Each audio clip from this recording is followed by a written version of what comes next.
Hello दोस्तों, Hindi mirror with Suniti channel में आपका फिर से स्वागत है। कैसे हैं आप सब दोस्तों? आज की वीडियो में हम आदिकाल के महत्वपूर्ण तथ्यों को पढ़ेंगे और समझेंगे।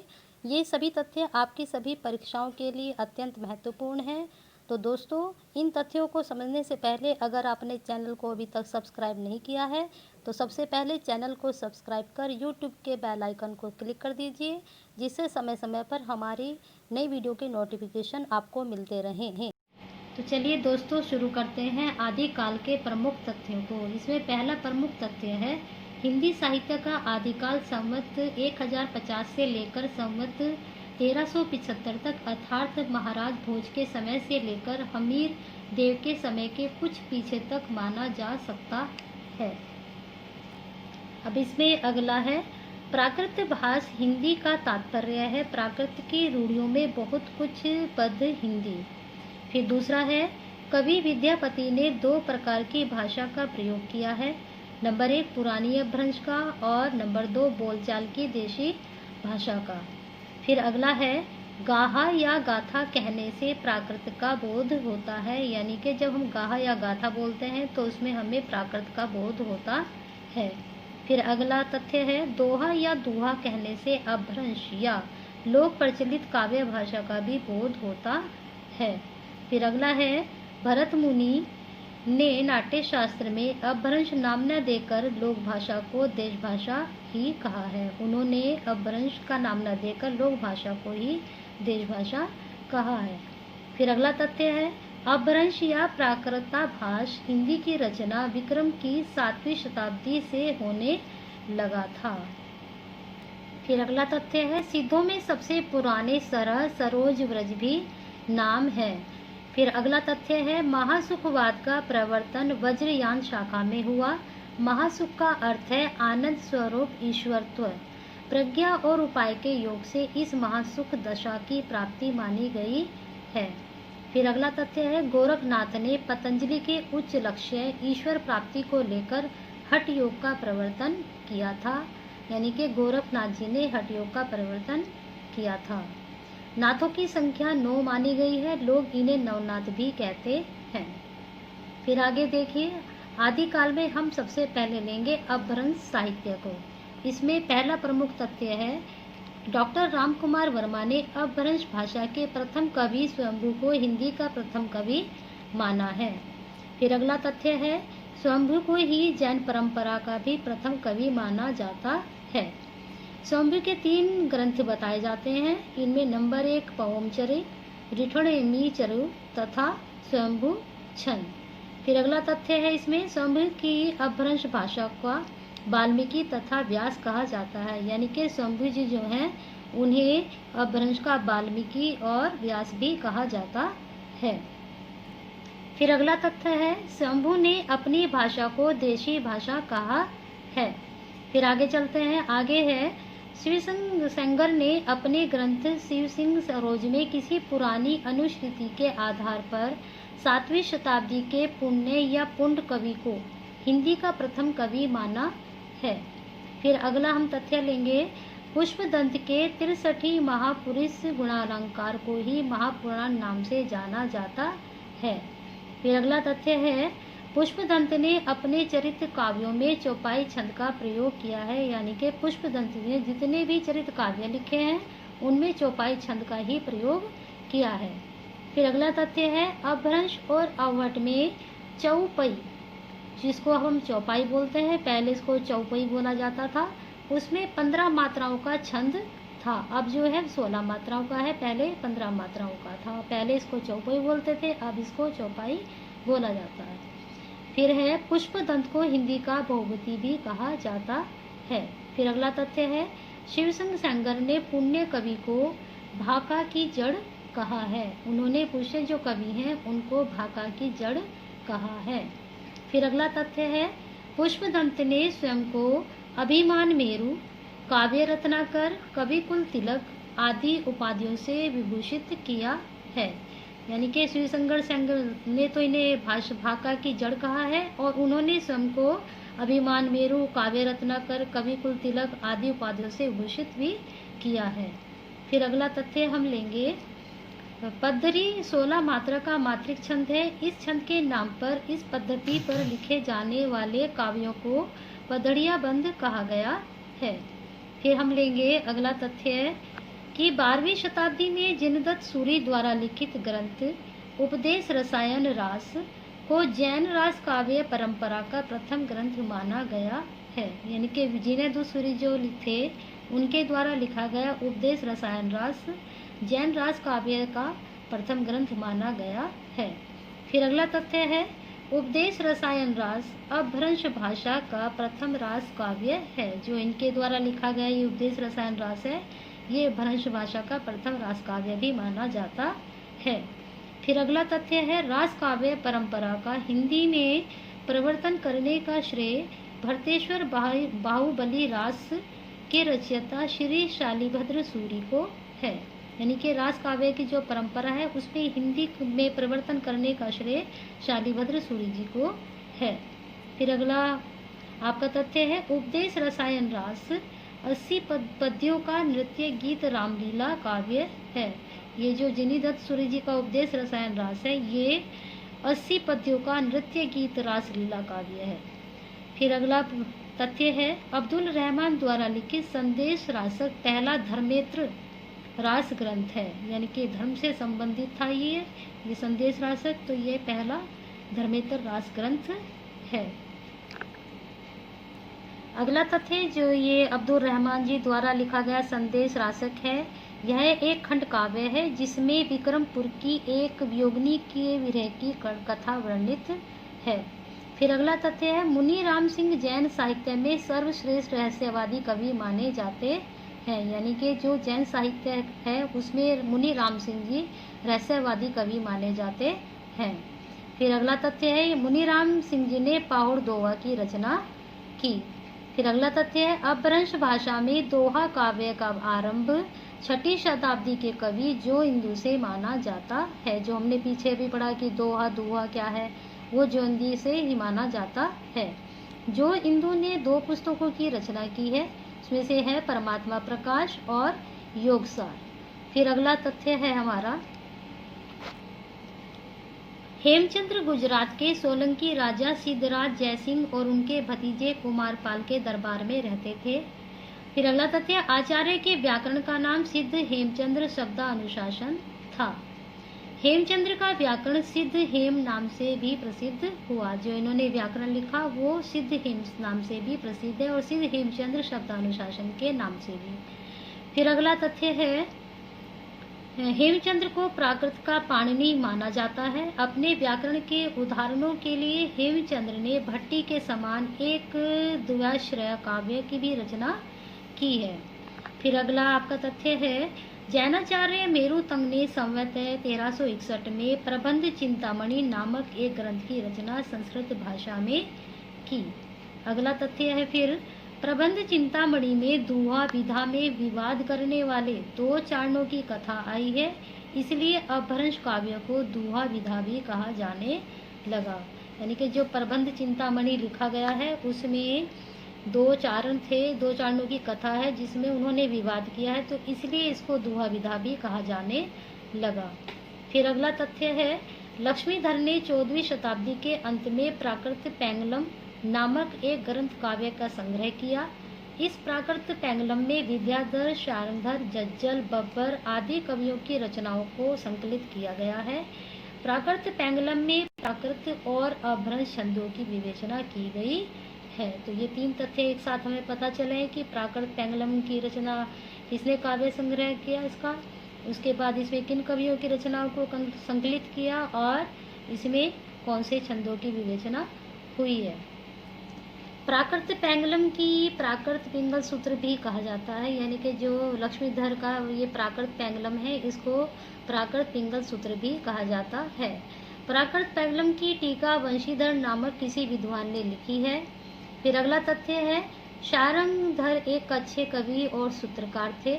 शारंगधर ने पद्धति के नाम से एक सुभाषित संग्रह बनाया। फिर अगला तथ्य है आचार्य शुक्ल ने प्राकृत पैंगलम के कुछ छंद के आधार पर हम्मीर रासो ग्रंथ के अस्तित्व की कल्पना की, जिसका रचनाकार शारंगधर को ही बताया है। फिर अगला तथ्य है सिद्ध साहित्य से। पहले हमने अपभ्रंश साहित्य देखा, अब हम देखेंगे सिद्ध साहित्य। तो इसमें पहला तथ्य है सरहपा को हिंदी का प्रथम कवि माना जाता है। इन्हें सरोज, वज्र, राहुल, भद्र आदि नामों से भी जाना जाता है। फिर अगला तथ्य है सिद्धों ने बौद्ध धर्म के वज्रयान तत्व का प्रचार करने के लिए जो साहित्य जन भाषा में लिखा वह हिंदी के सिद्ध साहित्य की सीमा में ही आता है।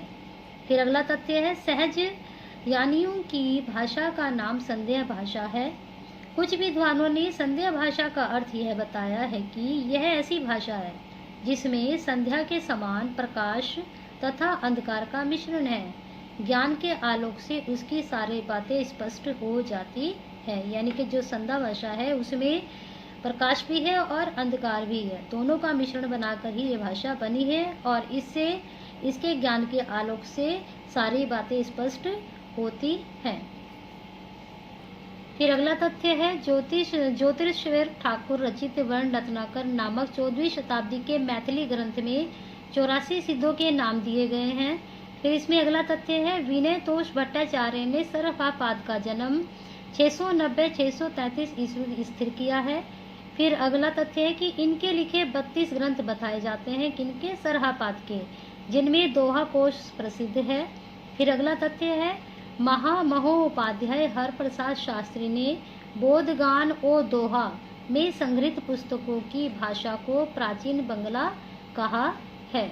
फिर अगला तथ्य है दोहा कोश में तिलोप्पा, सरहप्पा, कड़हप्पा के दोहे संग्रहित हैं। जो सरहपाद ने दोहा कोश लिखा है उसमें उन्होंने तिलोप्पा और अपना खुद के और कड़हप्पा के दोहे संग्रहित किए हैं।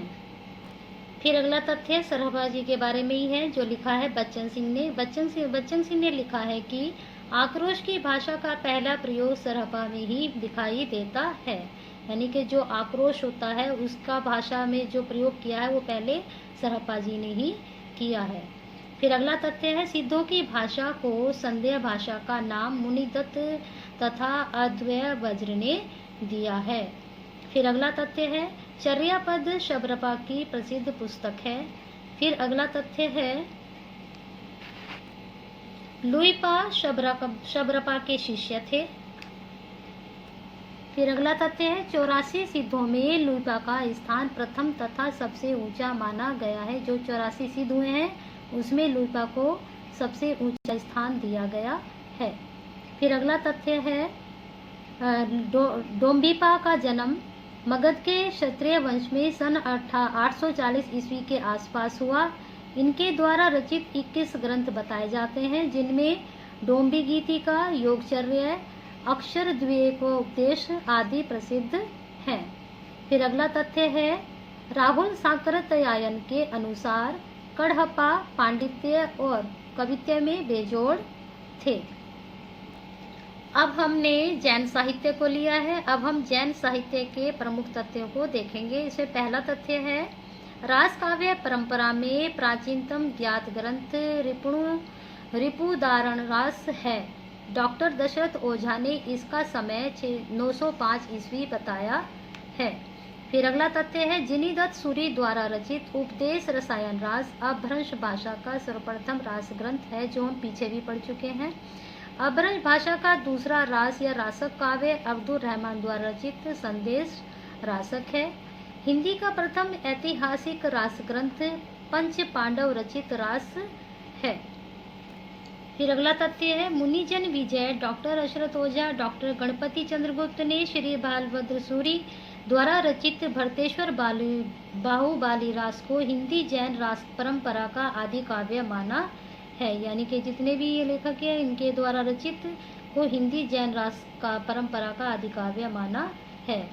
डॉक्टर गणपति चंद्रगुप्त ने शालिभद्र सूरी को हिंदी का प्रथम कवि माना है। फिर अगला तथ्य है भरतेश्वर बाहुबली रास की रचना 1184 ईस्वी में हुई तथा इस ग्रंथ में भरतेश्वर तथा बाहुबली की चरित्र वर्णित है। फिर अगला तथ्य यह ग्रंथ 205 छंदों में रचित एक सुंदर खंड काव्य है। यानी कि इसमें 205 छंद हैं और यह एक सुंदर खंड काव्य है। फिर अगला तथ्य है प्रसिद्ध जैन आचार्य देवसन कृत शार्वकाचार्य को डॉक्टर नगेंद्र हिंदी की प्रथम रचना माना है। फिर अगले तथ्य भी देवसेन जी के बारे में ही है। देवसेन ने सन 1933 ईस्वी में शार्वकाचार्य की रचना की। शार्वकाचार्य में 250 दोहों में शार्वक धर्म का प्रतिपादन किया है। देवसेन के अन्य ग्रंथ है नय चक्र, दर्शनसार, भाव संग्रह, आराधनासार और तत्वसार तथा साव्य धम दोहा। इन ग्रंथों में इनका नयन चक्र बहुत प्रसिद्ध है। देवसेन के नयन चक्र को लघु नय चक्र का नाम भी दिया गया है। फिर अगला तथ्य है वृद्ध नयन चक्र की रचना देवसेन के शिष्य माइल धवन ने किया, जो कि देवसेन के नाम से ही प्रसिद्ध है। वृद्ध नयन चक्र का वास्तविक नाम द्रव्य स्वभाव प्रयास यानी कि द्रव्य स्वभाव प्रकाश है। पहले यह ग्रंथ दोहाबंद में था, किंतु बाद में किसी शुभंकर के कहने से प्राकृत में गाथा बंद कर दिया गया। फिर अगला तथ्य है द्रव्य स्वभाव प्रकाश, द्रव्य स्वभाव प्रयास पहले पुरानी हिंदी या अपभ्रंश भाषा में लिखा गया था। द्रव्य स्वभाव प्रयास अब प्राकृत भाषा में ही मिलता है। द्रव्य स्वभाव प्रयास माइल लल धवल की ही रचना मानी जाती है। फिर अगला तथ्य है आशुभ नामक कवि ने जालोर में लगभग 1200 ईस्वी के आसपास 35 छंदों का एक लघु खंड काव्य चंदन बाला रास नाम से लिखा। आशुभ ने जीव दया रास नामक एक अन्य ग्रंथ की भी रचना की है। जिनीधर्म सूरी ने 1209 ईस्वी में स्थूली भद्र रास की रचना की है। स्थूली भद्र रास में रचयिता का नाम जिणधाम मिलता है, जो जिनधर्म सूरी का ही प्राय समझा जाता है। फिर अगला तथ्य है विजयसेन सूरी ने रेवंतगिरी रास की रचना 1231 ईस्वी के आसपास की है। फिर अगला तथ्य है रेवंती गिरी रास 4 कड़वकों में विभक्त है। फिर अगला तथ्य है नेमिनाथ रास की रचना 1200-1300 ईस्वी में हुई, जिसमें 58 छंद है। फिर अगला तथ्य है चौपाई छंद में 12 मास का वर्णन विनय चंद्र सूरी द्वारा रचित नेमिनाथ चौपाई से ही माना जाता है। यानी कि जो चौपाई छंद में 12 मास का जो वर्णन हुआ है वो सबसे पहले नेमिनाथ चौपाई से ही माना जाता है। अब हमने लिए हैं तथ्य नाथ साहित्य से। इसमें पहला तथ्य है गोरखनाथ का नाथपंथ बौद्धों की वज्रयान शाखा से निकला हुआ माना जाता है। फिर अगला तथ्य है आचार्य हजारी प्रसाद द्विवेदी के अनुसार नाथपंथ या नाथ संप्रदाय के सिद्ध मत, सिद्ध मार्ग, योग संप्रदाय, अवधूत मत एवं अवधूत संप्रदाय नाम भी प्रसिद्ध हैं। फिर अगला तथ्य है हठ योगियों के सिद्ध सिद्धांत पद्धति ग्रंथ के अनुसार है का अर्थ है सूर्य तथा ठय का अर्थ है चंद्र। इन दोनों के योग को ही हठ योग का नाम दिया गया है, या फिर इन दोनों के योग को ही हठ योग कहते हैं। फिर अगला तथ्य है गोरखनाथ को नाथ साहित्य का आरंभकर्ता माना जाता है। फिर अगला तथ्य है मिश्र बंधुओं ने गोरखनाथ को हिंदी का प्रथम गद्य लेखक माना है। फिर अगला तथ्य है चौरंगी नाथ गोरक्षानाथ की शिष्य थे और ये पूरन भगत नाम से भी प्रसिद्ध हुए। फिर अगला तथ्य है नाथ संप्रदाय में जलंधर को बालनाथ कहा जाता है। अगला तथ्य है नाथों में रसायनी नागार्जुन को माना जाता है। फिर अगला तथ्य है नाथ पंथ के जोगियों को कनपटा भी कहा जाता है, यानी कि जो नाथ पंथ के जोगी थे उनको कनपटा भी कहा जाता है। फिर आगे के तथ्य हमने रासो साहित्य से लिए। इसे पहला तथ्य है आचार्य रामचंद्र शुक्ल ने रासो साहित्य का विवरण वीर गाथा काल के अंतर्गत किया है। अगला तथ्य आचार्य रामचंद्र शुक्ल ने लिखा है चंद्र बरदाई हिंदी के प्रथम महाकवि माने जाते हैं और इनका पृथ्वीराज रासो हिंदी का प्रथम महाकाव्य है। फिर अगला तथ्य है पृथ्वीराज रासो में 68 छंदों का प्रयोग किया गया है। मुख्य छंद इसमें निम्न है कविता, छपय, दोहा, दोमत, त्रोटक, गाहा और आर्या। चंद्र बरदाई को छपय छंद का विशेषज्ञ माना जाता है। फिर अगला तथ्य हजारी प्रसाद द्विवेदी ने पृथ्वीराज रासो को शुक शुकी संवाद के रूप में रचित माना है। फिर अगला तथ्य है डॉक्टर बच्चन सिंह ने लिखा है यह पृथ्वीराज रासो की एक राजनीतिक महाकाव्य है। दूसरे शब्दों में राजनीति की महाकाव्यात्मक त्रासदी है। अगला तथ्य है, हिंदी में सर्वप्रथम 12 मासा का वर्णन नरपति नालाकृत बीसलदेव रासों में मिलता है। फिर अगला तथ्य है, कै मास वध पृथ्वीराज रासों का एक महत्वपूर्ण समय सर्ग है। आचार्य शुक्ल ने वीर काव्य परंपरा का प्रथम ग्रंथ बीसलदेव रासों को स्वीकार किया है।